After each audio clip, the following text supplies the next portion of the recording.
as of this morning, and those numbers are changing rapidly. And of those, 81 are considered not under control, 88 are being observed, 11 are being held, and 11 are under control. There are 10 communities that have already been evacuated or have evacuations underway, and 4 more communities are under warning or preparing for possible evacuations. Evacuees are being hosted in Thunder Bay, Cornora, Fort Frances, Lac Seul, Sioux Lookout, Sudbury, Red Lake, Niagara Falls, and Toronto. I want to thank each of these communities and all the organizations who are assisting in this process for the compassion they've shown in stepping up to support their fellow Ontarians in their time of need. To support these communities, our government is working collaboratively across ministries and with a range of external partners to establish supports for people evacuating. This includes transportation, accommodation, food, and registration services. We're also providing support with air purifiers and air scrubbers to help communities remain in place. My message to all those who've been forced to evacuate is very simple. Our government stands with you and will always have your backs. As of this morning, more than 150 fire crews are on the ground. And in the last few days, the number of water bombers and helicopters deployed and operating has risen to over 80. And an additional 39 aircraft are ready to be deployed to the highest needs area. I want to acknowledge the incredible support we're already receiving from the governments of Alberta and the Yukon, who have crews on the ground in Ontario right now supporting our efforts. On Wednesday, we also requested that the federal government, including the Canadian Armed Forces, be prepared to rapidly deploy federal resources to support the evacuations taking place now and any that may become necessary. Yesterday, we received confirmation from the Federal Minister of Emergency Management that the federal government is ready to support as necessary. I want to thank the Canadian Armed Forces and the OPP for their heroic work to date, including their involvement in a search and rescue of campers trapped near wildfires in Northern Ontario. Ontario Corps is also ready to deploy, and we have reached out to impacted municipalities to see where it can be most effective. For real-time updates on the most recent status of fires and evacuation notices, you can visit ontario.ca/forest fires or call 211, who have added more frontline capacity so they can respond to non-urgent calls 24 hours a day in more than 150 languages and provide up-to-date information to help impacted Ontarians. I want to reiterate, my tongue's getting tied here, reiterate that our government will not spare a single penny to protect communities and keep people safe.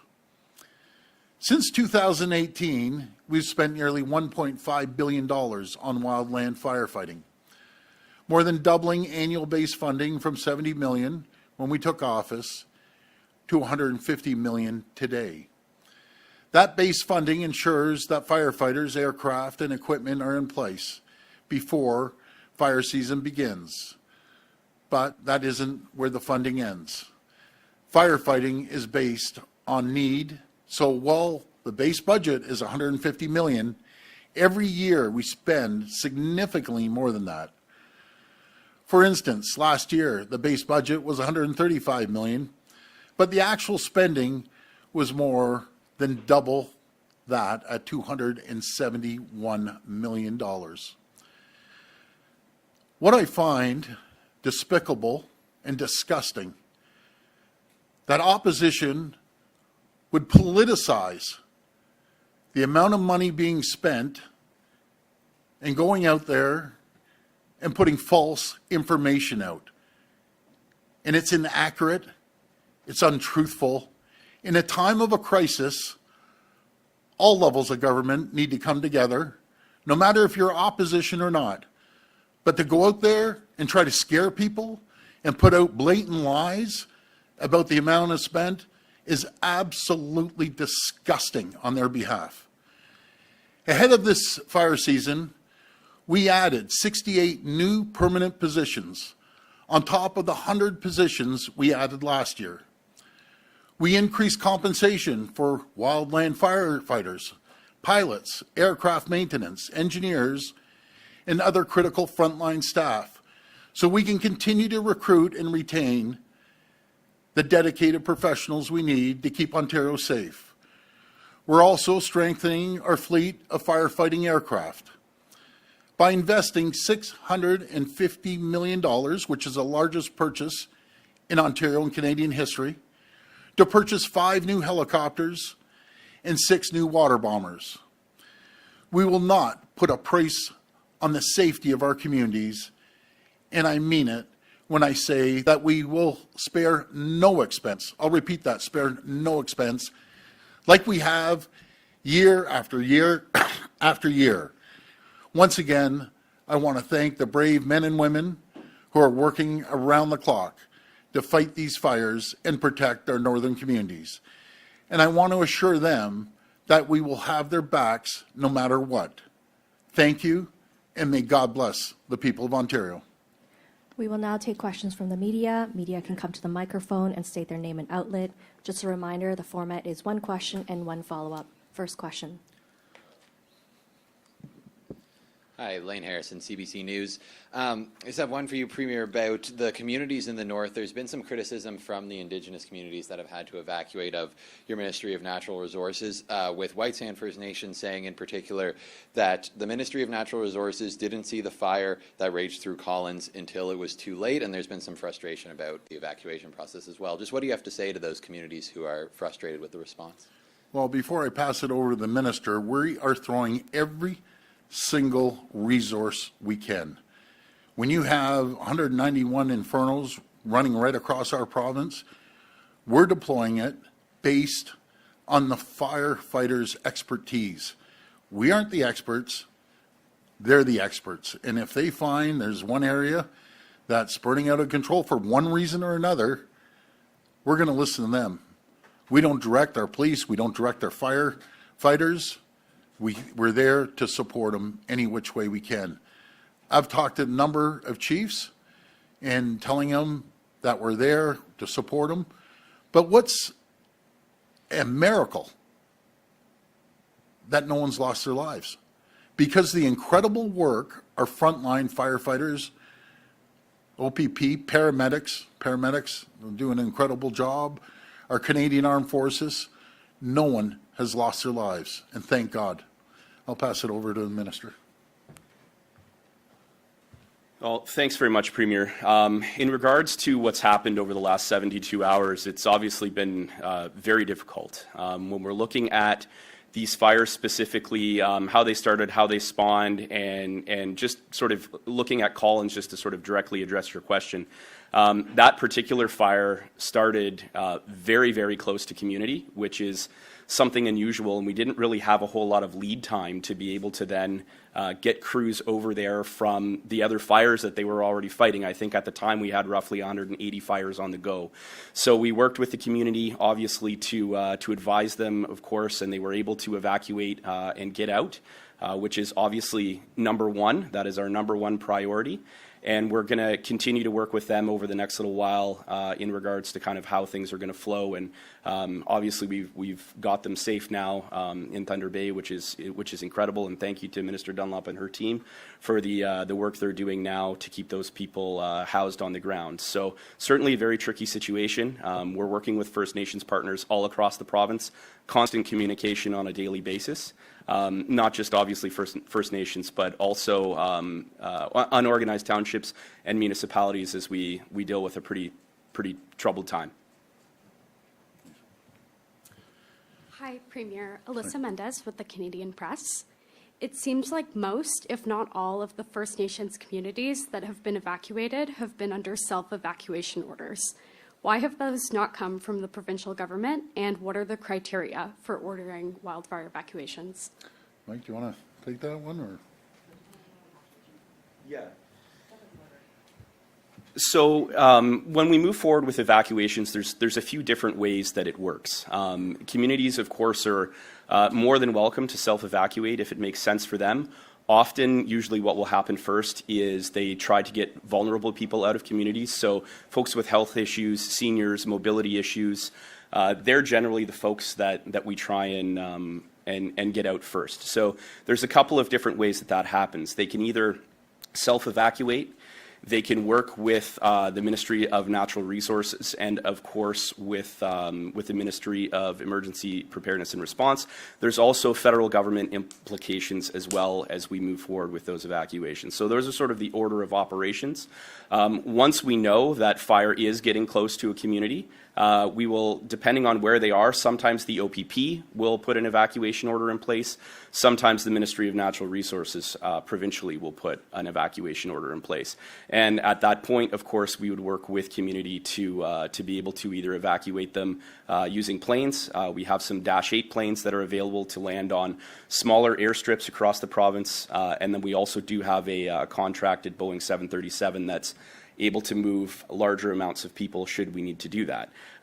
Through Minister Dunlop as well, we now have the ability to leverage the Canadian Armed Forces, which is wonderful to have. And I don't know, Minister, if maybe you want to come up and just explain a little bit about how that relationship with the Canadian Forces works from this point forward now that we've signed that agreement.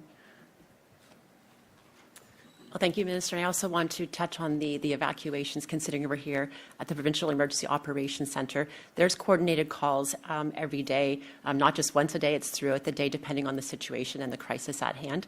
And that includes members of the Chief and Council, as well as relevant ministries, Indigenous Services Canada for dealing with the First Nation community, our folks here at the Provincial Emergency Operations Centre, as well as field officers who are on the ground. So as we mentioned earlier, we have evacuees in many host cities right now and working very closely with those folks.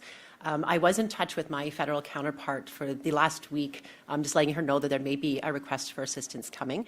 And you saw that letter go out a couple of days ago, and they responded promptly as well. So that just gives us, under normal situations, it's a 48-hour request. I can tell you last year when we had to request assistance, it did happen much quicker as well. But this is just another tool in the toolbox that if we need that assistance, they're able to come in. But it's a lot of coordination around the table.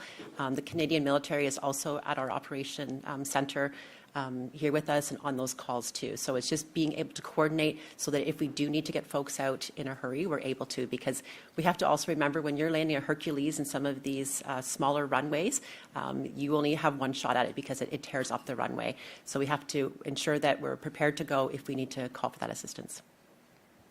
Hey, Premier Barbara with QP Briefing. I do want to ask about Stan Show's resignation this morning. He was not the only MPP in cabinet to abuse the expense privilege. There were 11 other cabinet members on this list, including your nephew, Michael Ford. Should they all resign as well, or what other kind of penalty you think would be well suited for them besides paying the expenses back? Well, as I said yesterday and the day before, it's unacceptable. It's not how we operate. We have to be prudent fiscal managers. Stan did the right thing, and he handed in his resignation as cabinet, and it's just unacceptable. And they're paying back every single penny of it. But what about the others? Again, I've made it very clear to our entire caucus, it's unacceptable, and we just aren't going to tolerate it. Hi, Premier Jack Howard from the Trillium. Stan Cho said in his resignation letter that he posted that he only claimed the expense on nights when the legislature sat late.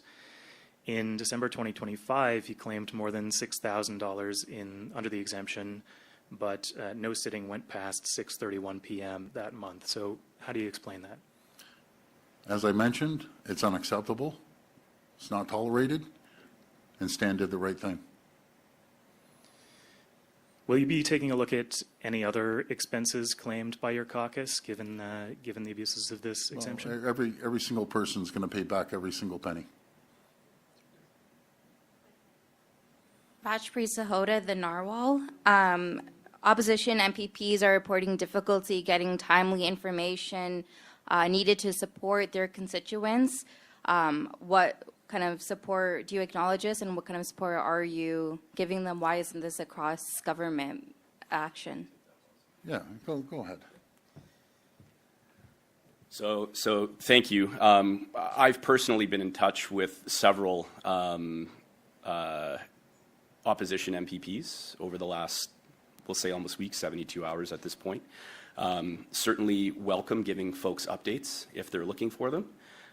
But I think one thing to remember that's very important is a lot of these folks are the same people that are putting out the misinformation that is contributing to panic, hysteria, and quite frankly, as the Premier had mentioned, this is not the time for that. So if folks want real, timely information, want to understand better what's going on from opposition parties, we certainly welcome having those conversations. But what they're doing and what they're perpetrating right now is not helping the situation. So certainly appreciate that. Have had many personal calls over the last little while with some of our opposition MPPs. They're well informed. We've been speaking, of course, with municipalities across the province and also with First Nations leaders, whether that be on national councils or local leaders as well. So there's a lot of information that's getting out there right now, and I think maybe Minister Dunlop wants to just add a quick note to that. Yeah, I would agree with Minister Harris's statement. I've heard the same thing, and I can let you know that members who have reached out for information have received the information at hand. So again, playing politics is not the time. This is about human safety. We have teams on the ground working to ensure that communities are supported, whether they are staying in place or whether they are being evacuated to host cities. But those members need to reach out and ask for information at that time. Thanks. And the second question, many families who are being evacuated right now are saying they're going into communities that are already struggling to accommodate them. Emergency response is at overcapacity. Do you acknowledge this, and what support are you giving them?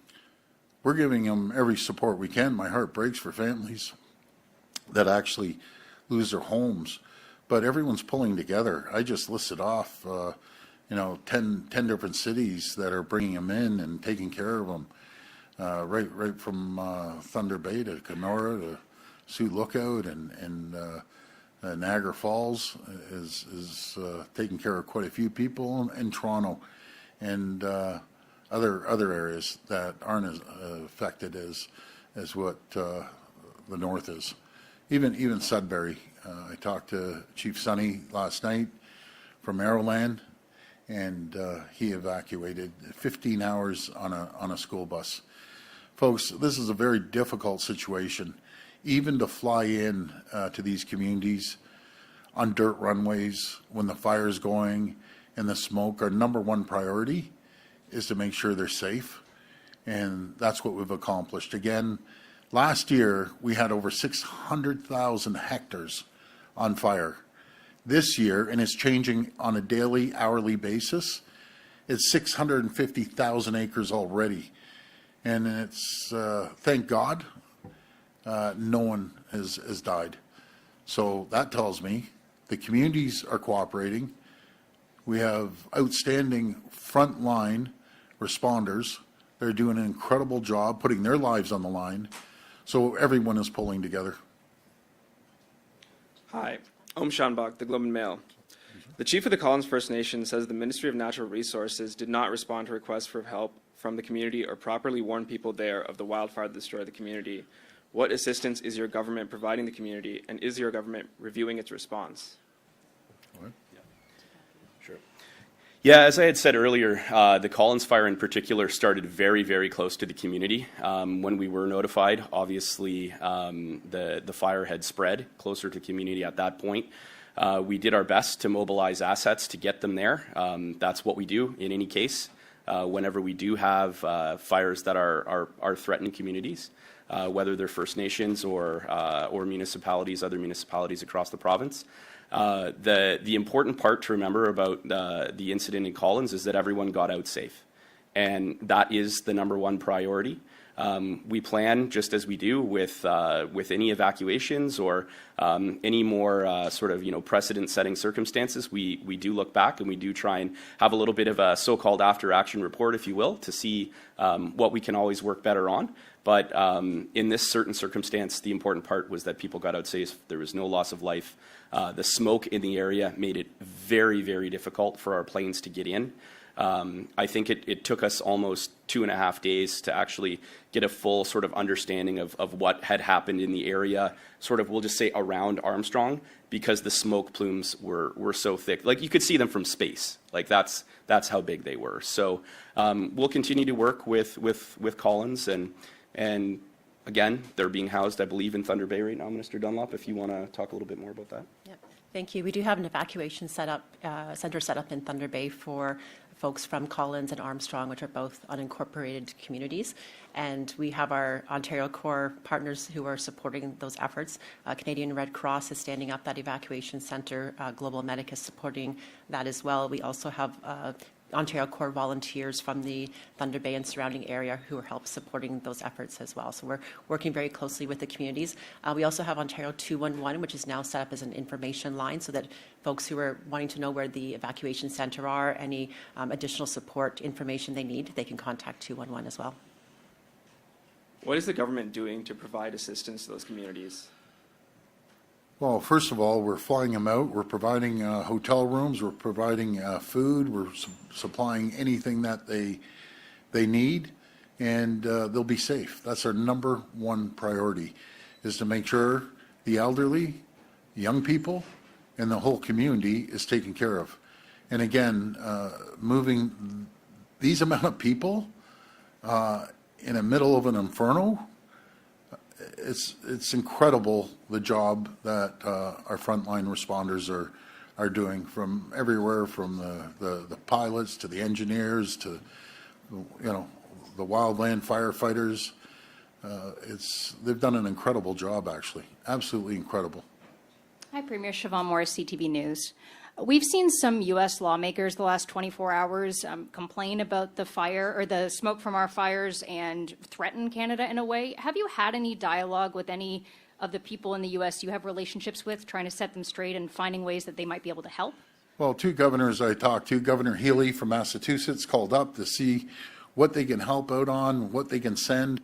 I asked for water bombers. I don't think they have the water bombers available. I asked for firefighters, anything that they can send. Had a really good couple conversations with Governor Walz. As you remember, he came to Toronto. He's a good governor. He called me up and said there's some YMCA campers stuck in the middle of a lake. Those 2 groups got separated, and with the great work of the OPP and the Canadian Armed Forces, we were able to rescue one. The other one was on a sandbar. We rescued them a couple hours later. He is so, so grateful. And I know the people of Minnesota are battling wildfires as well. As for other elected officials in the U.S., I have to remind the American people, when there was wildfires in California, we had our water bombers on standby. The only reason we couldn't send them because they didn't have the water to get the water bombers filled up. When the hurricanes happened, I think it was last year, down in Georgia, North Carolina, we sent our linemen down there to reconnect. We sent resources. We sent everything. So, a good neighbor, and I truly believe the Americans are good neighbors. If there's some politicians out there chirping away, well, maybe what you should do rather than complain is send support, send help, because we have done the exact same thing for our American friends, and that's what you're supposed to do. So those are my comments. And back on the subject of MPP expenses, are you now trusting your members to obey the rules as they are, or will you be doing some sort of wholesale review and checking that they are? Well, again, we're changing that policy, and they know how upset I was. And we're going to move forward and there has to be accountability, and we don't operate that way. That's not in our DNA. So again, we're moving forward. Everyone's paying back every single penny. Okay, Shauna Hunt, City News. This question is for Minister Harris. We did speak to the Chief of Collins First Nation, and she said that calls went unanswered to the government and the ministry, and it was a CN rail worker who was also a friend who alerted them to a fire saying it's on your back door, you got to go. And that is when they evacuated, and really within a matter of minutes of the fire being on top of them. So can you just be more direct in your answer? Did the ministry, did the government in any way alert this community to this fire that burnt their Yeah, homes to the ground? so this is exactly my point, is that we're fighting, I think at the time, somewhere in the neighborhood of 163, I think, fires in the province at that point. It's almost impossible. It is impossible to be everywhere and to see everything. So what had happened is that fire indeed started very, very close to the community.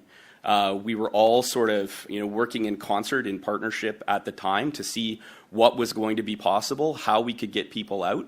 And at the end of the day, the decision was made to evacuate, of course, in boats. I think everybody's seen the pictures that have circulated online. Self-evacuate. Yes, self-evacuated, absolutely self-evacuated. There are many communities that self-evacuate.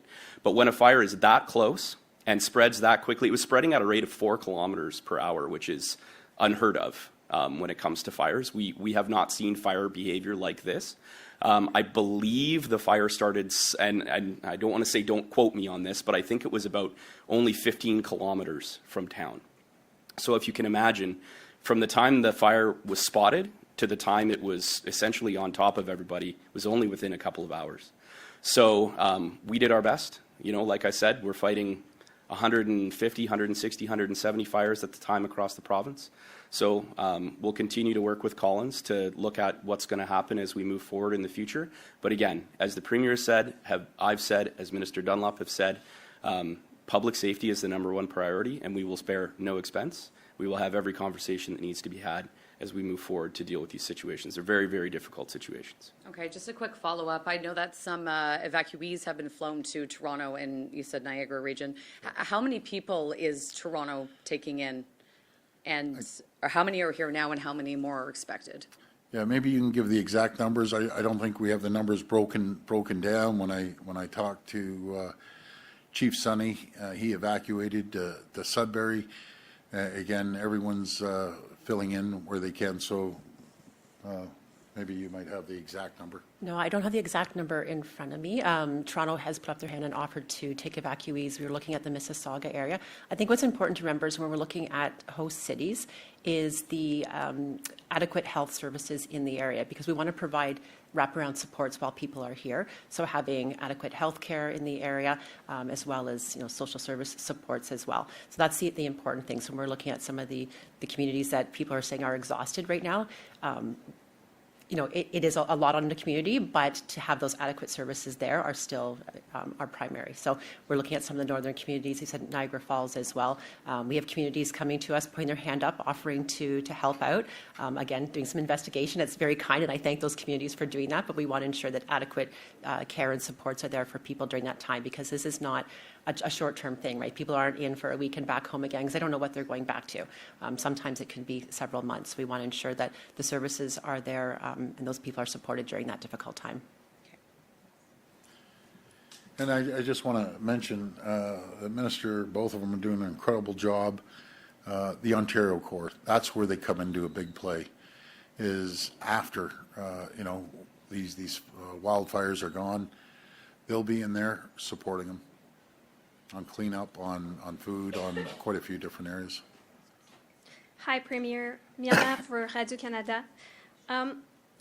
We just heard about how quickly and violently these fires spread. Yes. We know that climate change is making it worse. Does the government regret getting rid of its climate targets earlier this year? No, climate's important, and we acknowledge it. You go out there and you hear some people climate deniers. I'm no climate denier, I'll tell you that. I believe in climate change, and we have one of the cleanest grids anywhere in the entire world here in Ontario. And we're going to continue to achieve our goal of eventually having 100% emissions free. So, and we're pouring tens of billions of dollars to make that happen. And that's why we're also focused on nuclear energy. It's clean, it's green, zero emissions, it's affordable. And we're pouring tens of billions of dollars to make sure we hit our goal before anyone. But we are leading the world when it comes to emissions. I think we're 90%. The only reason we were at 94, when one of the reactors go down, we have to refurbish it, it drops it a bit. But when it comes back up, and when we get more nuclear capability, capacity, I should say, we'll be leaders in the world, as we are right now, by the way. This concludes today's press conference. Yes, Jamie. Yes. Are you or any of your ministers going to go up to the fires? Yes. Yes, tomorrow. Tomorrow we're heading up. By the way, Minister Harris just got back from Timmins. He spent a few days up there. Heading back, you're heading back up tonight? Going to Thunder Bay tonight. Thunder Bay tonight. No, I'll be up there tomorrow. But I just want to reassure everyone that we will be there for you. We will help you now and after. And we have a great team. We're blessed to have great first responders. But I want to thank everyone, and I just appreciate everyone's cooperation on this. Thank you, and God bless. Thank you, everyone.